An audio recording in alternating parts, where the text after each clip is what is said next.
प्रभु की शरण ले लेना जीवन का एकमात्र कर्तव्य कर्म है। देखो, कई बार हमने आपको बताया, भारत सरकार आपको अगर भेजती है विदेश, तो आप अगर वहां शर्त रखते हैं कि हमें वहां मकान मिलना चाहिए, हमें ये सुविधा मिलनी चाहिए, पास सरकार है, पास कर जाओ, काम करके आओ। हमारा क्या काम? तुम हमारे स्वरूप को पहचान करके या अपने स्वरूप को पहचान करके जीवन मुक्त हो जाओ। जाओ मृत्यु लोक में। क्या चाहिए? दुल्हन चाहिए, लड़का बच्चा चाहिए, मकान चाहिए, सब व्यवस्था चाहिए, जाओ, दिया। आए किस लिए हो? सरकारी काम से आए हो। साधन धाम मोक्ष कर द्वारा, पाई न जे परलोक संहारा। आप काहे के लिए आए हो? साधना करके भगवत प्राप्ति करने के लिए। सब मनुष्य शरीरधारी ये सुविधाएं आपको काहे के मिली? भगवत सेवा के लिए। नाथ सकल संपदा तुम्हारी, और हमारे जो मिली है वो आपकी सेवा के लिए। मैं सेवक समेत सुत नारी। बढ़िया भगवत प्राप्ति का उपाय है। आप नहीं रह सकते थे अकेले, इसलिए भगवान ने आपको परिवार की सुविधा दे दी, मकान दे दिया, व्यवस्था कर दी। अब आपने ये कर्तव्य भूल करके उसी को केवल कर्तव्य मान लिया, उसी को अपना मान लिया कि मैं इनका स्वामी हूं, ये मेरे बच्चे, मेरी पत्नी, मेरा परिवार, मेरी संपत्ति दी है सरकार ने। अब आप विदेश जब भारत सरकार के द्वारा भेजे गए थे, 40 साल 50 साल जो भी कार्य दिया गया, आप वापस आए, पूछा गया आपसे, जो आप सरकारी काम से गए थे वो काम किया? नहीं, बच्चे पैदा किए, उनको पढ़ाना लिखाना, ब्याह बर और सब इतने काम थे, तो आपको जानते हो क्या किया जाएगा? जेल में डाल दिया जाएगा, उसको दंड दो। क्योंकि जितनी भोग सामग्री सरकार ने दी थी वो अपने काम कराने के लिए दी थी, और इसने सरकारी काम कुछ नहीं किया, इसलिए दंड का अपराधी है, उसको दंड दिया जाए। यह अपराधी, इसको दंड का, ऐसे ही हमको दंड मिलेगा। साधन धाम मोक्ष कर द्वारा, पाई न जे परलोक सम, सो परत्र दुख पावई। परिणाम सिर धुनि धुनि पछताए, काल ही कर्म ईश्वर मिथ्या दोष लगाए। क्यों? क्योंकि जो ही तुम्हारा मृत्यु का समय आएगा, हर सरकारी सुविधा छीन ली जाएगी, तुम्हारा शरीर छीन लिया जाएगा, शरीर संबंधी छीन लिए जाएंगे, जितनी धन संपत्ति यश नाम सब हटा दिया जाएगा। अब बचे आप अकेले। कहां गए? सरकार के सामने। जिस काम के लिए भेजा गया था वो काम किया नहीं। अब आपके पास कुछ है नहीं, क्योंकि सब सरकारी छीन गया। अब चलो सजा के अधिकारी तुम बनो, सजा भोगो, क्योंकि जिस काम के लिए गए थे वो तुमने काम बिल्कुल ठीक समझो। ऐसे ही हमें भगवान ने भेजा है, हर सुविधा हमें मिली है भगवत आराधना के लिए, भजन के लिए। प्रहलाद जी कह रहे इस मनुष्य जन्म में भगवान श्री हरि की शरण ले लेना ही परम कर्तव्य है। सावै पुंसाम परो धर्मो यतो भक्ति अधोक्षजे। परम धर्म क्या है? अच्युत भगवान श्री कृष्ण के चरणारविंद की अविरल भक्ति, अबाध भक्ति। अब आपको समझ में नहीं आ रहा? दुनिया में लाखों का मेला जुड़ा, हंसा जब जब उड़ा तो अकेला उड़ा। अकेले जाओगे, केवल अकेले, ना हाथ होंगे ना पैर होंगे तुम्हारे साथ, औरों की तो बात जाने दो। प्यारे, जिस काम के लिए आए उसको मत भूलो। आप आए हो मोक्ष प्राप्त करने के लिए, भगवत प्राप्ति के लिए। भजन करते हुए सारे व्यवहार कार्य करो, कोई मना नहीं। भगवान ने ही तुम्हें सुविधा दी है, उन भोगों को भोगो तुम, हम मना नहीं कर रहे। जो धर्म के अनुसार भोगना चाहिए, जो भगवान ने तुम्हें प्रसाद रूप से दिया है, पर अधर्म मत करो। अधर्म करोगे तो जिस कार्य के लिए आए उस कार्य को जान ही नहीं पाओगे। वो कार्य है भगवत प्राप्ति। और भगवान तुम्हारे अपने हैं। प्रहलाद जी कहे यदेश सर्वभूतानाम प्रियात्मेश्वर सुहृद। नहीं जान पा रहे हो आप, आपको भगवान बहुत प्यार करते हैं। सही बात, जब पहले निकले थे तो ऐसा लगता था कि भगवान और हम, अब भजन करके हम मोक्ष प्राप्त करेंगे, भगवत प्राप्ति करेंगे। जब आगे बढ़े, मध्यकाल आया, तब ऐसा लगने लगा कि भगवान और हम दो तो है ही नहीं ना, ये तो भ्रम है। जब रिजल्ट की तरफ बढ़े तब लगा कि वही वो है और उनसे प्यारा कोई है ही नहीं। सुहृद, इतना प्यार। अब ये बर्फी रसगुल्ला तो है नहीं कि तुमको ऐसे दे दे, दिखा दे। ये सब यंत्र अंदर के जो अनुभव करते हैं, वाणी की सामर्थ्य नहीं बोल सके, नेत्र की सामर्थ्य नहीं कि तुम्हें दिखा सके। भगवान ऐसे नहीं कि कहीं कोई बैठे हैं, कहीं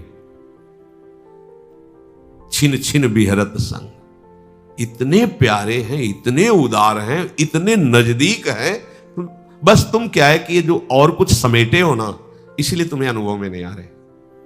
कहा कहो बड़ भाग, नित नित रति हरिवंश हित, नित बरधत अनुराग।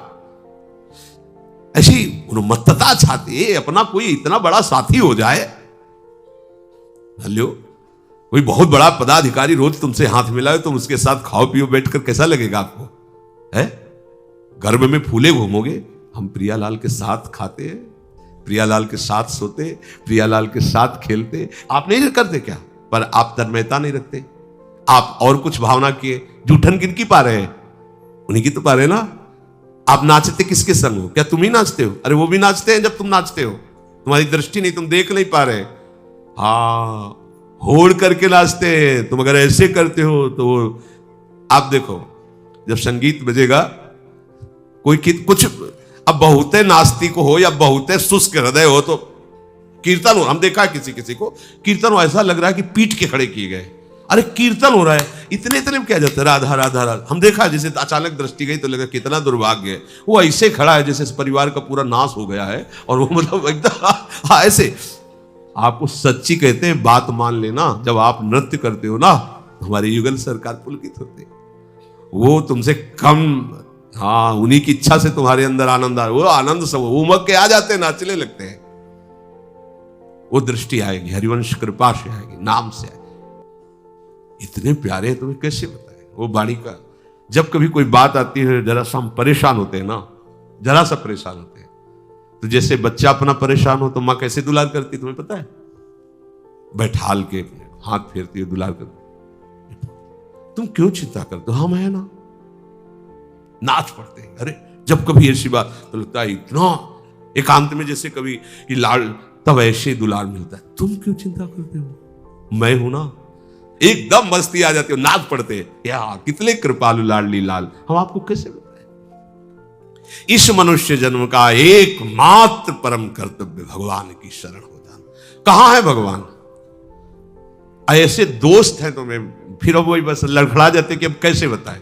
कल शाम की बात कर, नहा के स्नान करके और बैठे, जरा जैसे बच्चे कभी है तो कभी चर्चा ऐसे शरणागति की जरा सी बात आई, जरा सा ऐसे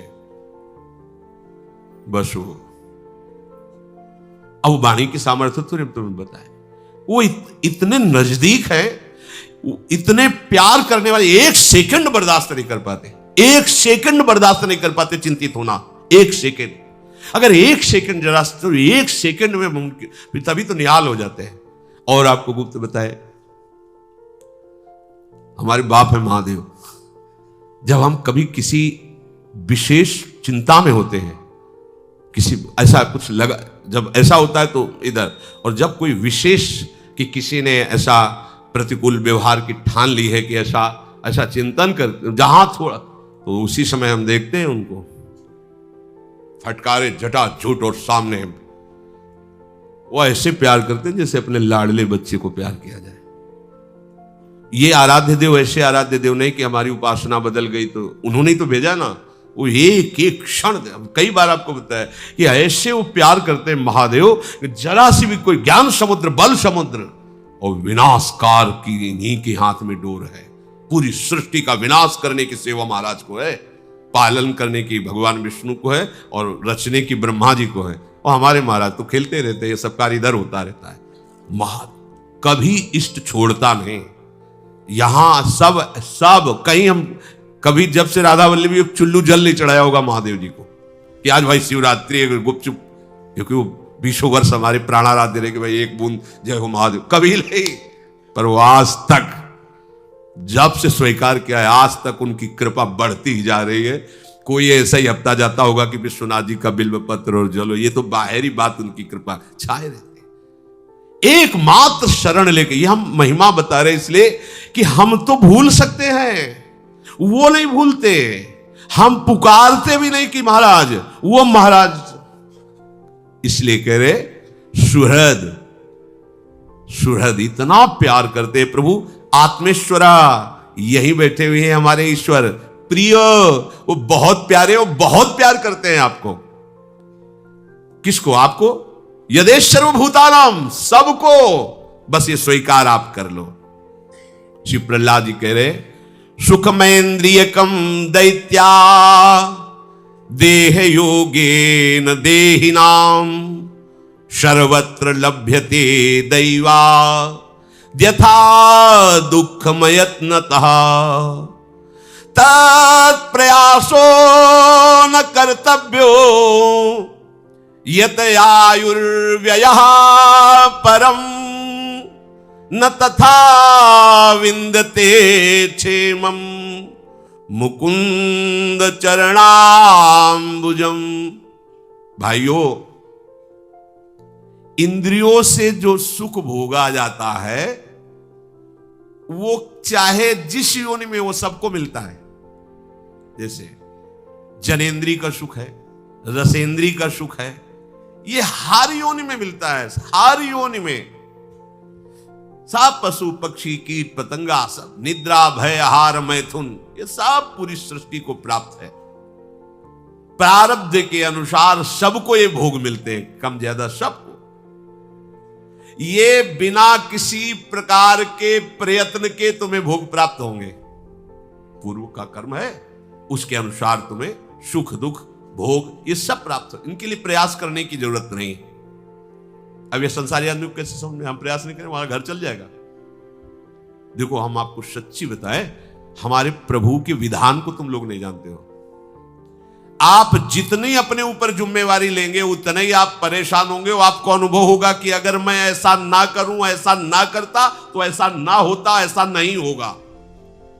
और आप अपना भार प्रभु को देके बैठ जाइए, उनके भरोसे, उनके शरणागत होकर उनकी आज्ञा के अनुसार बर्ताव कीजिए, फिर आपको दिखाई देगा मेरे किए कुछ नहीं हो रहा, सब हो रहा है प्रभु के द्वारा। और ऐसा सुंदर होगा कि आप देख लीजिए। पर वो अहंकार है, वो समझ में नहीं, बिना किए कैसे हो सकता है? कैसे हो सकता है? ऐसा कैसे हो सकता है? हम करें नहीं तो ऐसा विचार करो कि ये स्वर्गलोक तुम्हारा बनाया हुआ नहीं, तपलोक, महालोक, जनलोक, ब्रह्मलोक, इसमें तुम क्या किए? मृत्युलोक बनाने में तुम्हारा क्या हुआ? अरे उनकी भूमि की बनाए हुई के छापे को ईंट बनाकर थोड़ा गर रहे हो, वो भी तुम्हें बल उन्हीं का मिला है, बुद्धि उन्हीं की मिली। तुम प्रभु के हो, ये स्वीकार करो। तुम्हारा कर्तव्य प्रभु का स्मरण करते हुए व्यवहार बर्ताव करना, ये स्वीकार करो।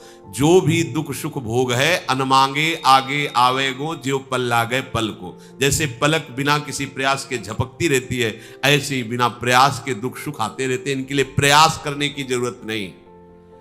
देखो, तुम इसी बात से समझ लो, प्रहलाद जी समझा रहे मित्रों, तुम इसी बात से समझ लो कि कोई भी नहीं चाहता कि मुझे दुख मिले। सब कोई प्रयास करते हैं सुख का, पर सबको दुख भोगना पड़ता है। दुख के लिए कोई प्रयास किया क्या?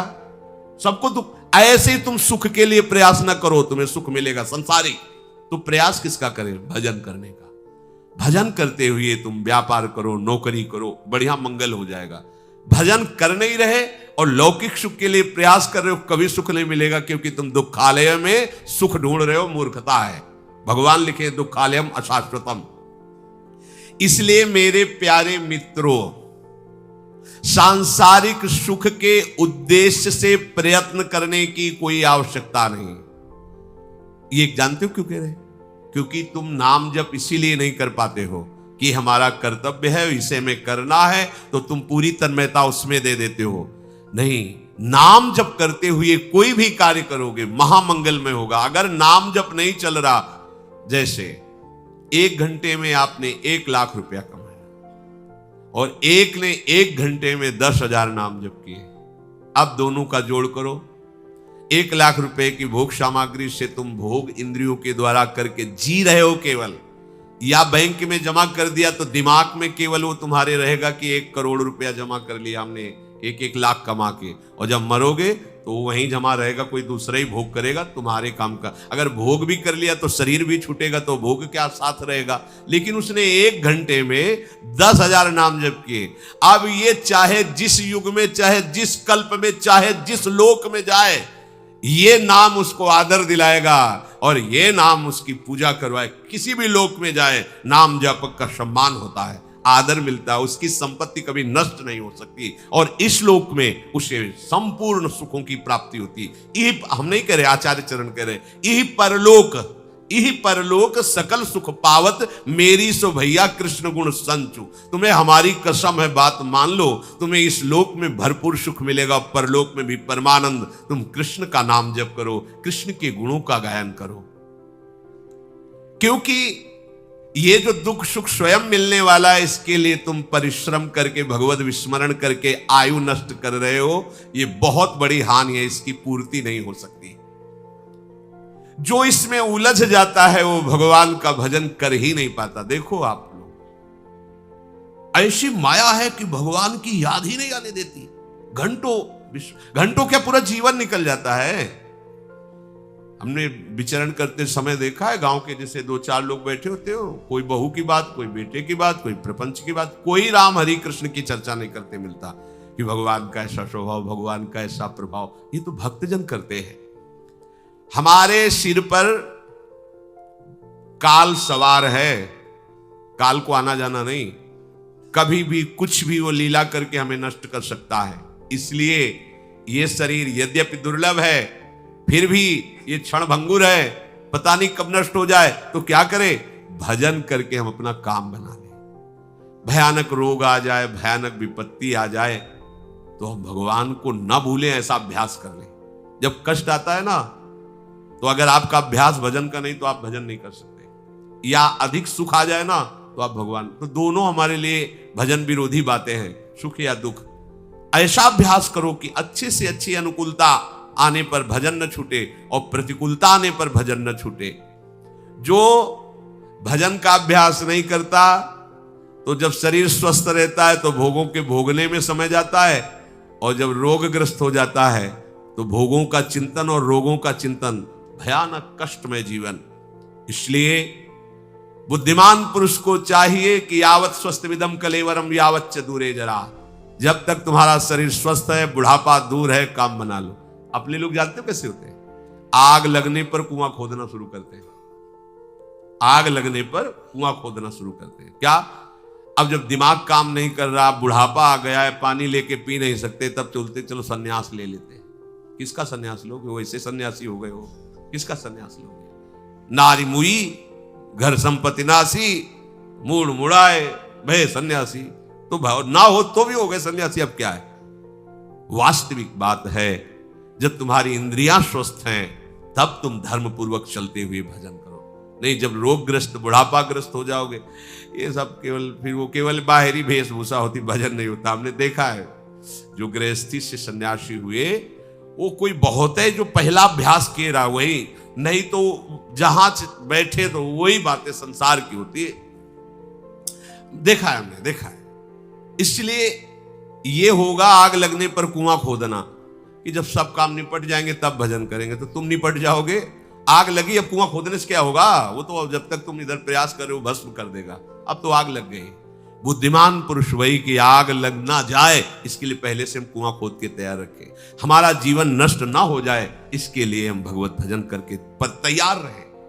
मरने के लिए हमारी तैयारी क्या है? जीने के लिए तो सब तैयारी कर रहे हो, पर जियोगे कहां? मरना तो पड़ेगा, मृत्यु लोक में हो। तो मरने की तैयारी कौन कर रहा है? कोई तैयार हो रहा है मरने के लिए? कि हमने तो मरने की तैयारी कर ली। क्या एक क्षण भी भगवान का विस्मरण न हो, यह है मरने की तैयारी। भैया, इस समय जो हमें अवसर मिला है वो केवल भगवत प्राप्ति के लिए। चूको मत। दिन प्रतिदिन कलिकाल बढ़ता जा रहा है, दिन प्रतिदिन भगवत भजन की असुविधा बढ़ती जा रही, दिन प्रतिदिन भगवान के प्रेमी महात्मा अंतर ध्यान होते चले जा रहे, दिन प्रतिदिन हमें ऐसा संग मिलता जा रहा है जो हमारी बुद्धि को हरि गुरु से बिलक कर दे। बरुभल बास नरक करता था, दुष्ट संग जनि दे विधाता। भगवान मुझे नरक में रख दे अच्छा, पर भगवत विरोधी दुष्टों का संग ना हो। क्यों? भगवत विरोधी दुष्टों के संग से महत अपराध बन करके हमारा जीवन ऐसा हो जाएगा जो कहीं भजन के लिए ठौरने, नरक भोगेंगे तो हमारे पाप नष्ट होंगे, आगे बढ़ने का रास्ता है। लेकिन अगर वैष्णव विरोधी जनों का संग करेंगे, वैष्णव दोष दर्शन करेंगे, तो हमारा मार्ग रुक जाएगा। यही तो भूल हो गई हिरण्यकश्यप को कि 5 वर्ष का बालक है, ये क्या बिगाड़ लेगा। नहीं सोचो, नहीं सोचो। 100 ग्राम पुराने पेड़ा दुकान वाला ने दिया, और जब राधा वल्लभ जी को भोग लगता है तो हम सब ललचा जाते हैं और हाथ जोड़ के भैया थोड़ा हमको भी दे दीजिए।